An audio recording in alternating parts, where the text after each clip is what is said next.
Another episode of the Femme Futurist podcast. Again, this podcast that I've been so excited to share with the world for so long. And to help me dive in, I'm thrilled to introduce to you one of my favorite, what we call pinkers, people you need to know. My friend, Dr. Katie Pritchett, a leading organizational strategist, transformational coach, learning and development researcher, and wife and mom to an 8-year-old thriving son who's navigating the demands of second grade. So with that, say welcome, Katie, for jumping in with us. Thank you, Nancy. Thank you so much for having me. I always think a lot about, the changes in seasons and changes in our lives and trying to imagine and it always is brought so to fore when you think about your child going into a new grade every single year. So as you now have been, I think you're heading to a parent teacher conference this afternoon, right? I So am. let's That's get to right. jump in. So how's it going so far for Lincoln as he figures out second grade? I don't know when it's going to stop surprising me, Nancy, but every grade, every year, every era is different. like, you know, I joked with a neighbor who has a newborn, and I said, they're going to change right when you've got it figured out, you know? And it's like, okay, once you were like, oh, we're finally in this routine, I know how to anticipate what's coming. That's when they're going to change. And let me tell you, I feel a huge difference between second grade and first grade. Wow. See, yeah, that's just it. So that's a perfect setup for this conversation about what it means to be both a futurist and a mom, right? Seeing that you're professionally oriented to help organizations and teams and leaders navigate change, Yep. right? You've studied Mhm. it, you've really prepared for it. So when we describe this moment of time that we're in now and how it may be different than it was even 5 years ago, right? I use the term the liminal gap, right? And you've embraced that term too. Do you want to help us describe what the liminal gap is as you share it? I have. And I remember hearing you talk about the liminal gap on a stage at a conference, and you gave words to what I do professionally. So, just a little bit of background, I was a full-time professor at a high-ranked university, taught business to undergrads, MBAs, and executives, and then went into corporate and then have my own coaching and consulting practice. But across all of that, what I do, the through line is change leadership, change it. I'm a transformation coach. And what you did was give language to what it feels like when what was no longer is, but what will be is no longer yet. And Or not quite yet. you Yeah. are not quite yet. And you gave language to that on a stage where I think I've told you this before. I kept leaning forward and forward to the point where I was going to fall out of my chair. And I couldn't help but go up to you after. And I just really appreciated you being able to give some language. And so you're right. I have absolutely adopted that phrase. And it makes so much sense to describe what it feels like in the valley of change Right. And I as think a that, parent and at work. well, that's what I was going to say, as a human, right? All of us are navigating this moment in time. And so the way I describe it, right, is that I have this visual that talks about old systems breaking down. And to your point, the new systems not yet to be created. And they're not going to look the same. They're going to have a very different, pattern. They're going to be so much more dynamic. It's going to be so much about constant innovation and reinvention. So it's not from one monolithic thing to the next. It's from this thing that was more centralized and more solid to something that's going to look so much more distributed and more dynamic. And so you're standing in the space in between. But what I loved is when you told me the way that you share it with teams and you literally physically like put your back up where you're trying to like push, hold it together like the old system, right? So do you want to walk me through that again? Yeah, generally, when I'm on a stage or doing my work, I'll have slides. And so I'll put your exact image from the book Leadering, and I'll just be a little bit, obnoxious in my view, but it's to prove a point where I'll push against the hill that looks like the old systems. Because what I want people to see visually is that if you're pushing to try to uphold the old things, you don't want that avalanche of rocks to fall down of the old way. I tell them, where's my back? And the audience will say, to the future. Right. And so I talk about our limited resources, our limited energy. And so if we are so focused on trying to not let the old way die, we're not going to be able to participate in the creation of the future, which is your message. Yeah. And just to show that visual is what I was sharing with you. Yeah, but I think that was actually really eye-opening for me too, because you forget, right? We're so focused on trying to hold on to or navigate or just prepare for the falling rocks, right? All the stuff that's breaking apart.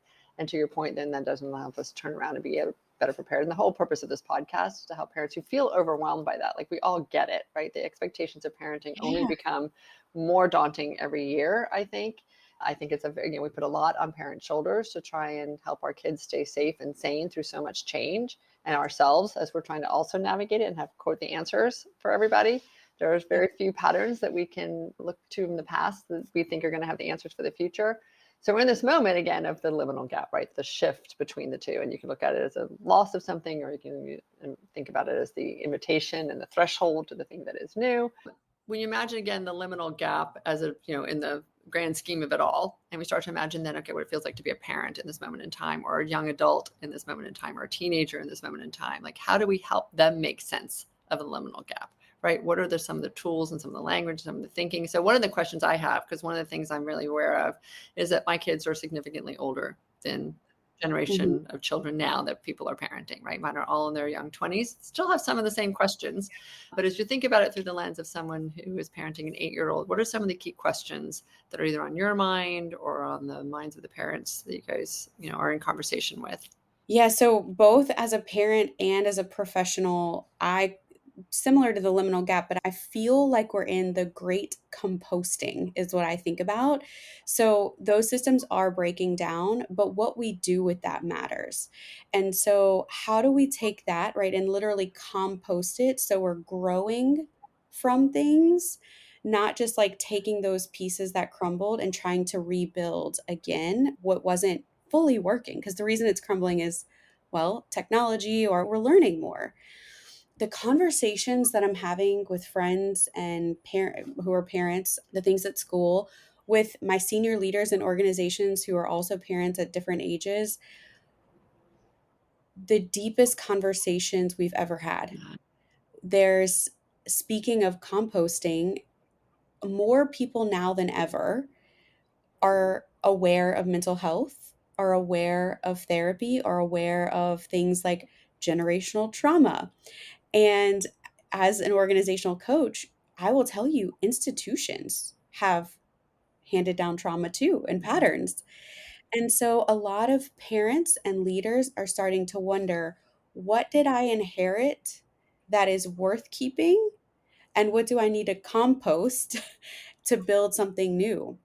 And that is a theme I keep hearing and seeing across like the parenting landscape and the business landscape. And there has to be a lot of compassion because we aren't sure yet. We're figuring this out. Right. It's So the hard. composting, though, my understanding of like compost, right, is you acknowledge the stuff has broken down, and then you've got sort of the mess here, and you're letting it then, ferment and create the nutrients and breakdowns of all those things. Are people already there in the composting stage, or are they still in the can't believe that this thing is broken down and are still trying to like, patch it together, hope that it stays where we are? Like, I guess I'm trying to think of, if you're a parent of a young child, are you optimistic about what the opportunities are? Or are you really in mourning about things Mm, hold anymore? I love that question. And the only way I can answer it is like it depends. Yeah. I think a lot has to do with your worldview. I think a lot has to do with, do you believe that you have a role in this world where you can co-create and you can be the change you wish to see in the world? For those people, which is more of my inner circle, we believe that it is incumbent upon us to process our own pain and grief and do something about it in any small way possible. There are other people where, and you're familiar with the stages of grief, right? And so, in all fairness, without judgment, there are some people who still need to be in that stage of shock and denial of the grief cycle, because I wonder, I don't know for sure, but I wonder to what extent their worldview was that safety meant static. Yeah. Are you Yeah, yeah, yeah, following? yeah. Totally. Yeah. And I think that, I mean, I'm unusually wired for new. Same. Well, that's why it's hard, because we are similarly like, I'm like, who moved my cheese? Me, I'm moving Right, that totally. But I cheese. also say, because I also grew up in a lot of chaos. And so for me, chaos actually, if you want to get really even personal about this, actually felt more familiar than static did. like calm and static does not actually feel that great. It's taken me a long time to fully appreciate how important those things are, because I was Yeah. always like trying to blow things up and change things up and make things, somehow different. So the good news, I guess, is I was well wired for walking into a world of this much change, right? For me, Mm, security is not having it be the same way every day or every month or the way my grandparents did it, because for me, that actually represented probably more danger than security. But I do think it's interesting as we move into this world right now. I think what I'm hearing you say is how much more important it is that parents are spending time thinking about their internal story, right? And how they are yes. recognizing how change is impacting them. So then they can be better stewards and better guides for their children that are going through this. Is that fair? That is fair. And what's so interesting is because we know there's no playbook right now for because it's happening so fast. You could hop on any AI bot and ask it what you should do. In the same way you could phone a friend, in the same way in the olden days, you like the phone a friend idea. But I think what we're starting to understand is how much wisdom and data is existing in our own bodies. And the fast paced, capitalistic, patriarchal society keeps us busy. And in that busyness, we don't get to access the most important data source, which is our body. And so, what I think is starting to happen in a lot of circles is this idea of tapping in, how am I feeling? How do I slow down? Because the way I show up is going to ripple out. And we know that at home. I know if I'm dysregulated, my response to my son is going to be not the actual parent I want to be. I won't be acting in alignment. So that's what I'm really seeing, that awareness of the internal state really does mirror the external state. Well, and Yes, so that much is more fair. thoughtful around it, because I think even in my generation of parents, we weren't that connected to the inside and the outside and looking at those things. I mean, there's a certain amount of, hopefully, the old, have you loved your inner child and taken care of them? So you aren't, certainly heaping more trauma on child, but certainly not, you know, But Nancy, yeah, these are, and this is the hard stuff. Like, this is not easy. The human mind is very complex. The human mind, not only can I hide something from you, I can hide something from myself.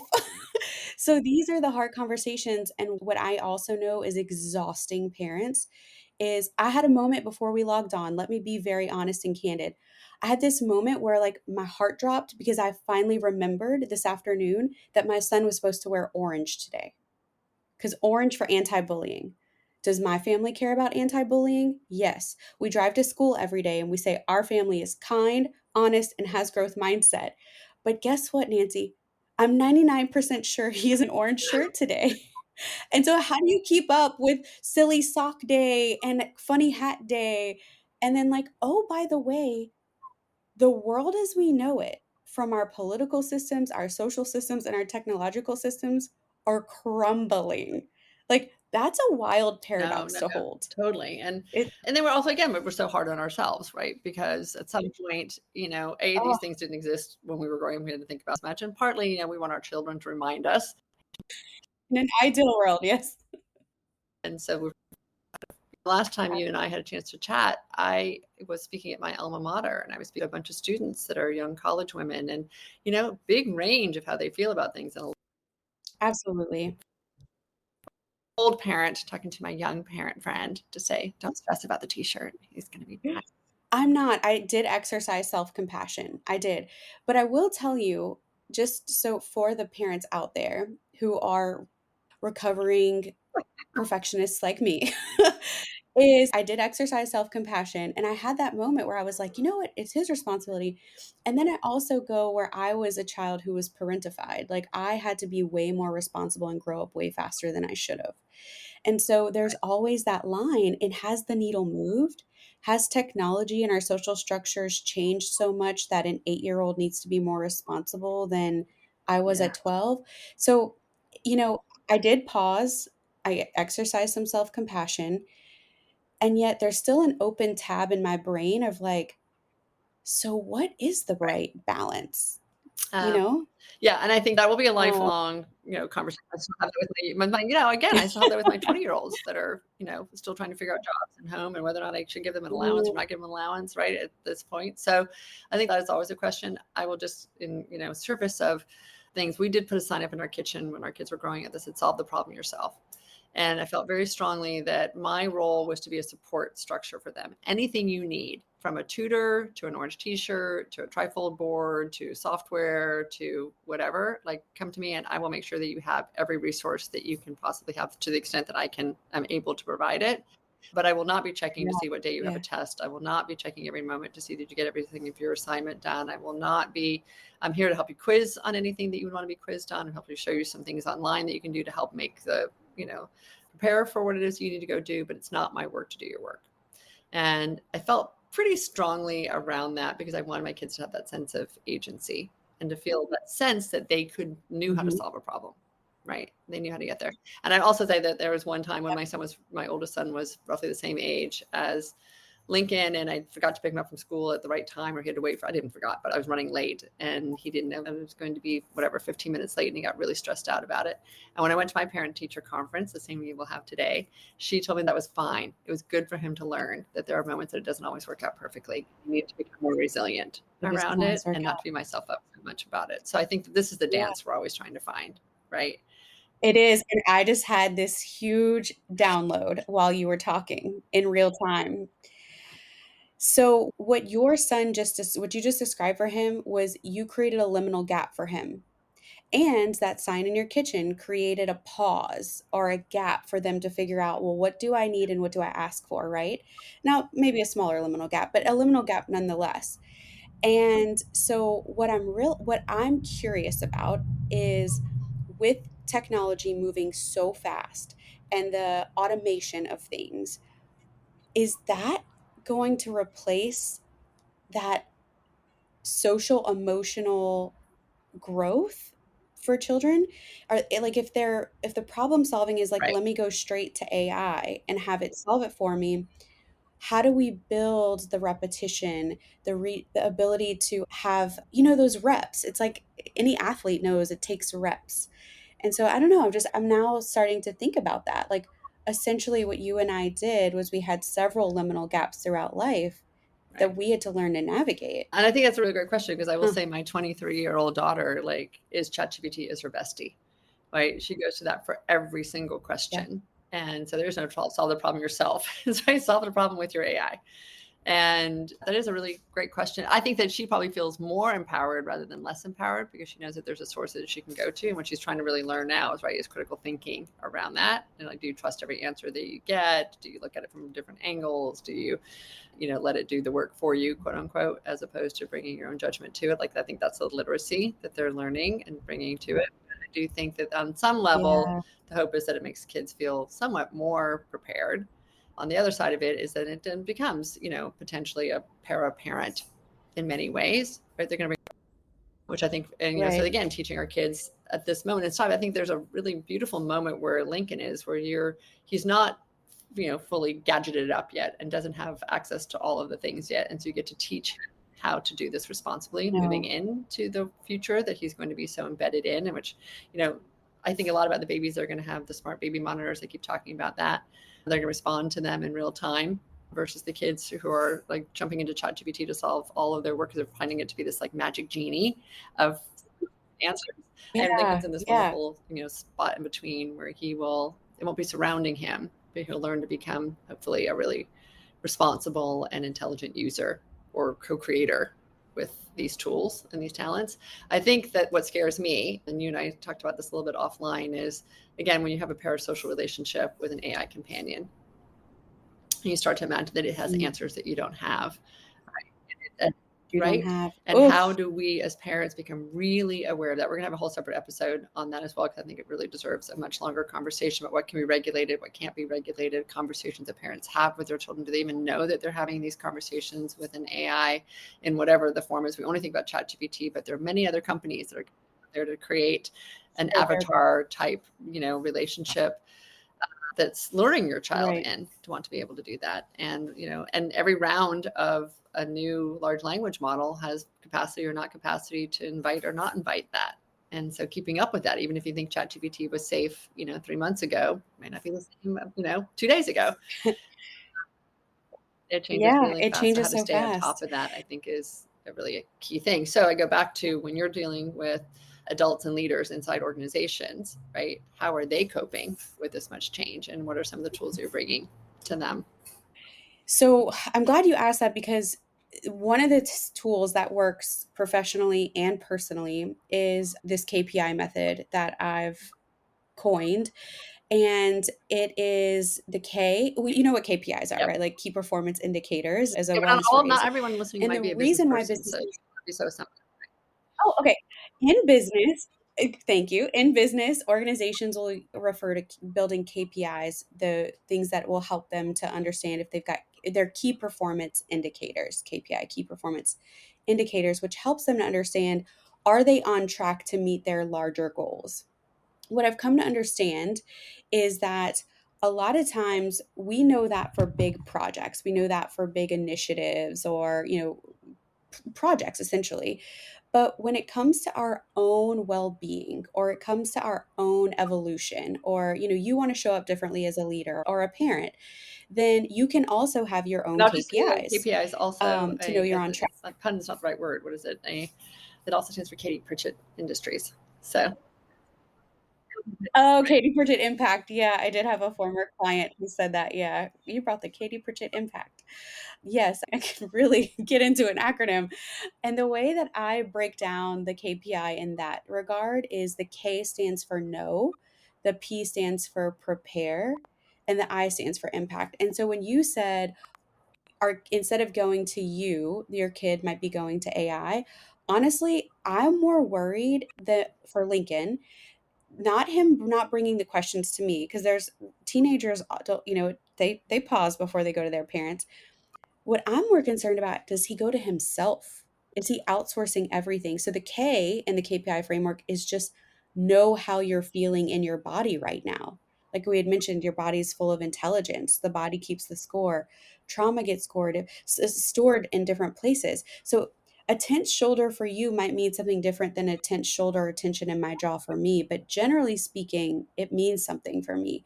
So the K is just like, no, know how you're feeling, just pause, name that emotion, name the sensation, just know that. Then the P is to prepare. It means that, okay, well, let's take breaths together, let's prepare to have a response that is in alignment with who I know I really am, back to the K. And then we prepare, and in that P, another P is just like the pause, just breathe. And that's what I'm afraid of, is that they're just going to go to the AI bot to make the solving. And we talked about that. That's almost like purposely creating their liminal gap. And then the I is the impact. Like, what impact do you want to have? What decision, what is the next right action in alignment with the impact, the outcome you really want? And so that KPI framework works for leaders who are conflict avoidant, leaders who are conditioned to is there people an example or please, story you can leaders tell who about when you did it are at home? quick to be overbearing and make Yeah. the decision on their own or not delegate. That KPI framework works the same as it does with my 8-year-old. So there's this, when we did it at home. Yes, actually, so this was bowling. It wasn't in our home, but Lincoln, we were bowling recently and he missed he's hard on himself. I wonder where he got that from. And he missed a few pins. He wanted to bowl without bumpers and he was really frustrated and I think he was going to grab a bowling ball and slam it down. Who wouldn't that wouldn't that feel so good? And then he caught himself, and shout out to his, not only is he getting this at home, thankfully his school counselor is also doing this, but he got so frustrated. And then I saw him pause. This is a moment, Nancy, where like I'm going to break out my tissues. He paused in the bowling alley. He put the ball down. He put his hands on his chest. He sat down. He took a few deep breaths and he looks back at me and he's Yay! like, okay, I'm going to try to throw it down the middle, and then gets up, grabs his orange ball, and then throws it mostly down the middle, and he hit about 7 pins. It was, like, wild for me to watch that happen in real time. Now he's 8. This isn't a consistent practice, but what's so cool is he knew in his body he was pissed. He wanted to throw that ball on the ground. He stopped, he paused, and he prepared, "Okay, I don't wanna throw the ball on the ground, I wanna hit the pins." So he stopped, he did some breathing, which is a big part of the pause, and then he was like he even voiced it over, "I want to throw the ball down the middle."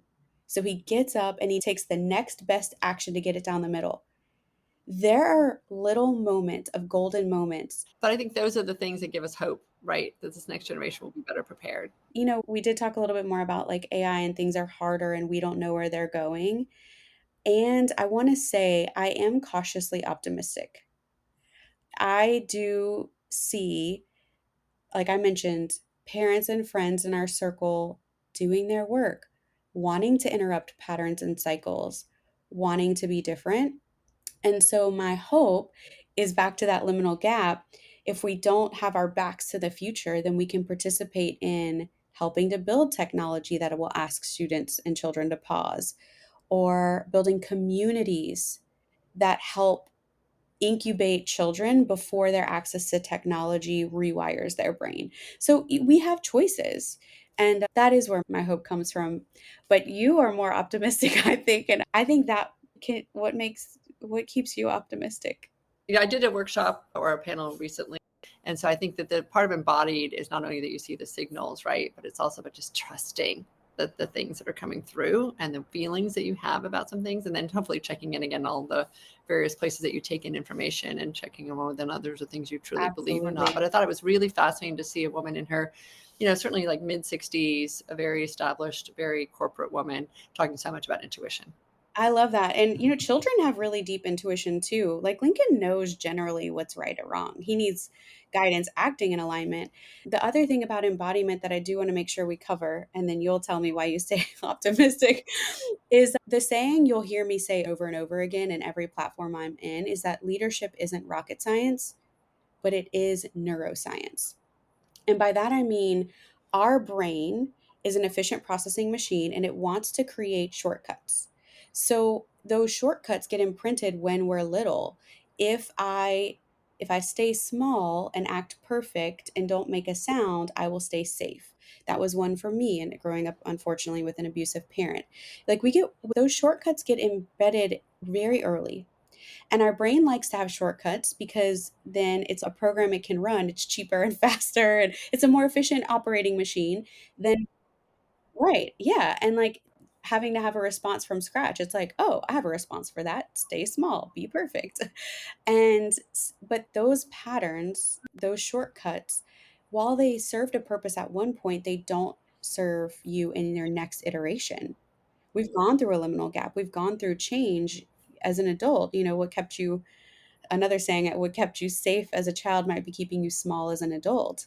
And so I have, all these sayings but ultimately the embodiment, we can feel it. So if we pause and let our brains catch up with the way our body feels, we can usually access that intelligence. That embodiment is allowing the nervous system to calm down enough where you can access that intuition, that intelligence. The children masked. They had to close, not just close their eyes, but they literally had a blindfold on every child.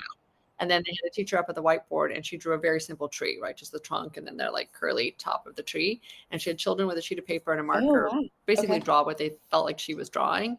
And they then unmasked the children. Every single one of them, Katie, had drawn what was the teacher had drawn on the board without being able to see it. They could just feel it. So intuition is not only also just an individual thing, right? It is a collective energy thing. This goes back to what we were talking before about being able to pick up signals and cues from the things that are going on around you. And so I think that part of what the hope is, again, for this conversation that we're going to have in all these podcasts is that we can try and bring down the hysteria and we can bring down the fear. We can actually really have access to something that feels good. Oh, yes, the noise, the inflammation. Yeah, oh, you just hit on a topic that I would be invited back to talk about, which is, like, intuition, collective energy, and telepathy. So you just opened a little can of worms there, but yes. Well, and because I think that when we start talking about capacity for the future, that's a big one that's lying dormant. And so instead of trying to compete with them, Same. Oh, okay, to be continued, community. Julie Mossbridge, who is, working literally on the telepathy tapes and thinks about precognition as very much a science and helping us better prepare for the future. So there's lots and lots of growing conversation around that. So I think just to simplify it for today, right? I think encouraging our children to hear that voice, to feel that voice, and to be able to create an energy around them that they can trust.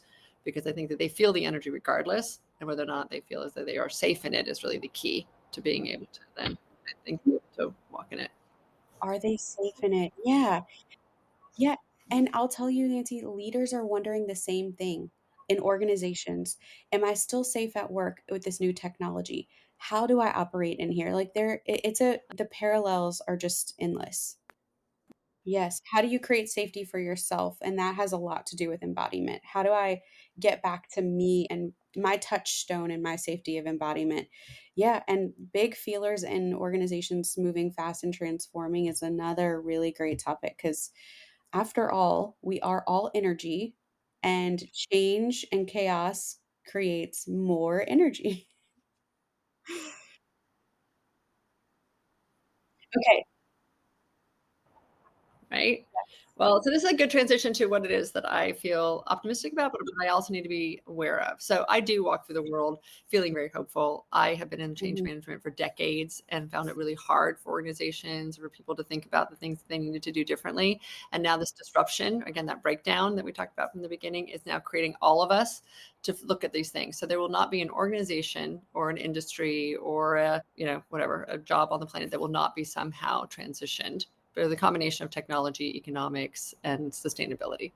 So somehow those things are going to put pressure on every single thing is going to be redesigned. We see education going through it right now. We see finance, we see manufacturing, we see all of it, like beauty, governance, all of it. So for me, it's an exciting time to repattern the future.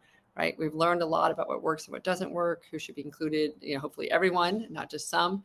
And so we have a chance to do it differently. So I'm on the preaching circuit for we have this huge opportunity to repattern the future. We can be more aware of what it Yes. is that we're designing for. We put humanity and humaneness in the center of it instead of on the outside of it, and we can create tremendous outcomes. Right now, cut to I have been traveling for the last few weeks. I have not been in Austin. I came back late on Friday night and I was chatting with my 25-year-old son who had just started a great new job. And I was thinking I was just having this, just so full of hope and optimism, right, for him and his Mhm. future and whatever. And as we're sitting in the car, as we get back into the house, that kind of cozy part where you sit in the car before you go into the Mhm. house. And he started talking to me about his existential dread and fear of what's happening politically, certainly in the United States right now, and his sense of safety or not safety. Yeah. Now we're in Texas, we're in Austin, there's a lot going on right here. But I describe him as my antenna to the world. Like he is the most, sensitive. All three of my children are, but he in particular, like he is literally the lightning rod that feels it all when it's happening around him. He's feeling this incredible sense of fear around it. And even though Yeah. his life feels great and better than he could have imagined that it would be even 6 months ago, he's feeling it all around him. And I immediately start going into but you're just listening to the wrong things. No, it's so optimistic. And I did my whole Oh, don't be interesting. down. And by Monday, we had a conversation about the fact that he didn't feel very well held during that conversation, that he wished that I had been able to understand or at least acknowledge and Yeah. validate how intense those feelings are for him right now and not immediately try and logic him out of it. My list of reasons why you should be so optimistic, or here's the kind of places that I look for insight and information. And I do think I'm advantaged as a woman because I do feel that intuition side. I feel that sense of the feminine. I feel the regenerative. Like there's so much that's really fertile that's happening that I think is really Right. pointing to an extraordinary future that I don't know that every young man has access to right now. Right. I was also trying to figure out how to bridge that gap, but it made me pause back to your point around yes, I carry tremendous hope. Yes, I carry tremendous optimism. Yes, I really do believe that we all have a sense of, responsibility to go build the future that we want to build. And this is not happening to us. It is us. And we should be thinking every day about what kind of future we want to Yeah. have. But I felt very also sad that someone who's grown up in my house as close to me as my mini me, like he's as close to my work as, any of my three are, was, I shouldn't say this, letting the world kind of get to him, but that he was feeling so strongly the sense of decay and loss and fear around that as we're seeing the news headlines right now. So I'm trying to be thoughtful in both directions. I think it's okay that you hold somebody who's feeling that and that they don't feel alone in that, because there's nothing that feels worse, that you can feel all the pain and you don't think anyone around you else is seeing it. And I've gone through those periods of my life too.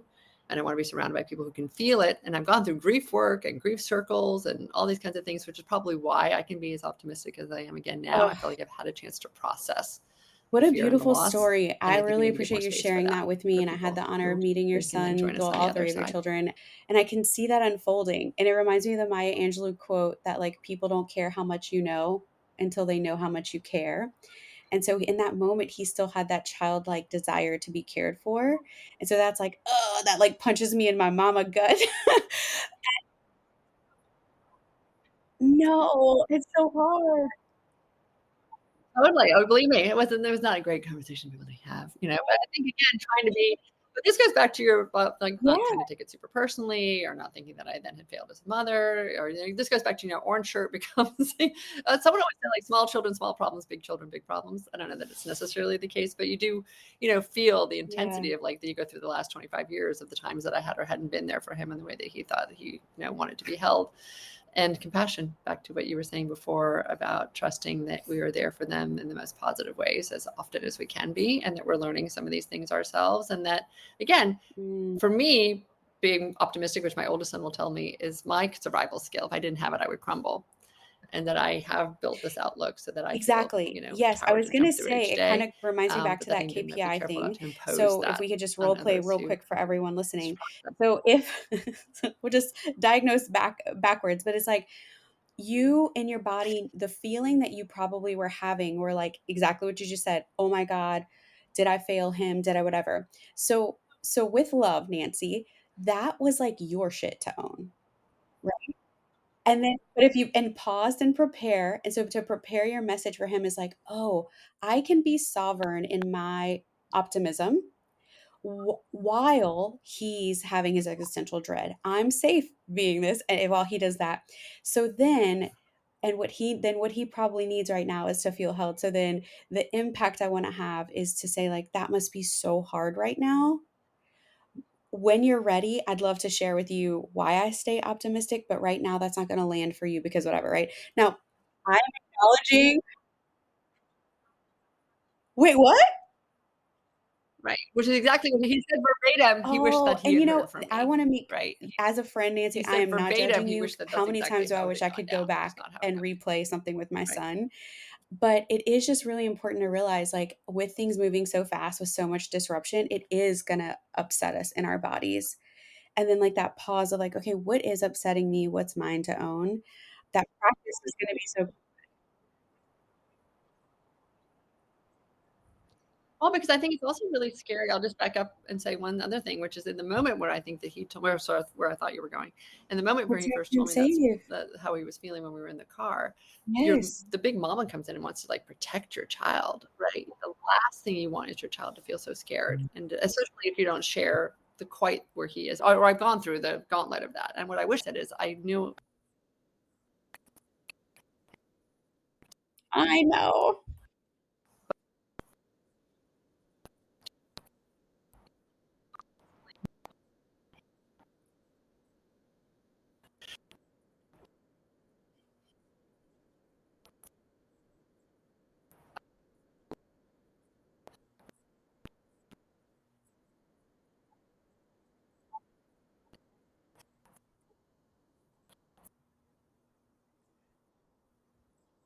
box.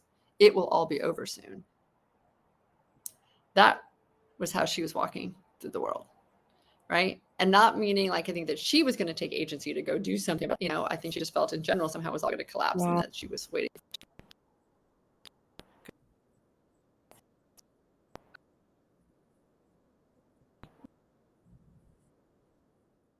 Nancy, your riff model is like the most simplistic, science-backed, easy to use, and yet powerful tool for any human on the planet. I just want to I have used it with organis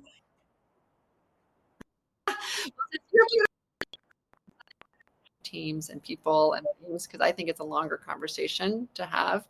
But to your point, helping people just pull apart. People have helped me, right? Various, somatic or spiritual teachers.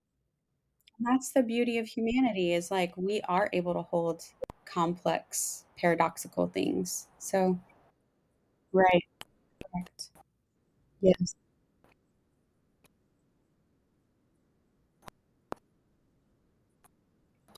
correct. And then feel, to your point, around better prepared, which have